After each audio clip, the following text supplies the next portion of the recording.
Hi అండి. అందరూ ఎలా ఉన్నారు?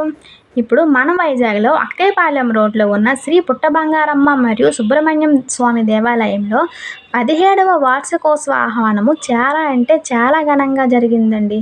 ఉదయం పాలు, పంచామృత అభిషేకాలతో మొదలుపెట్టారు.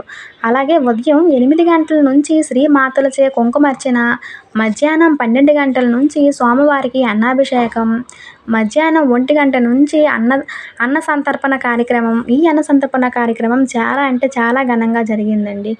ఈ అన్న సంతర్పణ కార్యక్రమంలో దాదాపు 3000 మంది హాజరయ్యారని మన కమిటీ వాళ్ళైతే చెప్పడం జరిగింది. అలాగే చాలామంది భక్తులు కూడా డొనేషన్ చేశారు. అలాగే సాయంత్రం 5 గంటలకి ఆలయ పురోహితులచే అలంకరణ కార్యక్రమం. ఈ అలంకరణ కార్యక్రమం చాలా అంటే చాలా ఘనంగా చేశారండి. అలంకరణ విషయానికొస్తే అదిరిపోయింది. దీన్ని గరిడి అంటారంట. అంటే ఏంటో నాకు కూడా తెలీదు. ఈ కార్యక్రమంలో గంగిరెద్దుకి పసుపు రాసి బొట్టు పెట్టి పూజించి హారతి కూడా ఇచ్చారు. అలాగే సాయంత్రం 6 గంటలకి శ్రీ లలిత సహస్రనామ పారాయణం కూడా చేశారు. అలాగే సాయంత్రం 7 గంటల నుంచి 8 గంటల 30 నిమిషాల వరకు భజన కార్యక్రమం చాలా ఘనంగా జరిగిందండి. ఈ భజన కార్యక్రమంలో చాలామంది భక్తులు పాల్గొన్నారు. అలాగే 9 గంటల 30 నిమిషాలకి నక్షత్ర హారతి.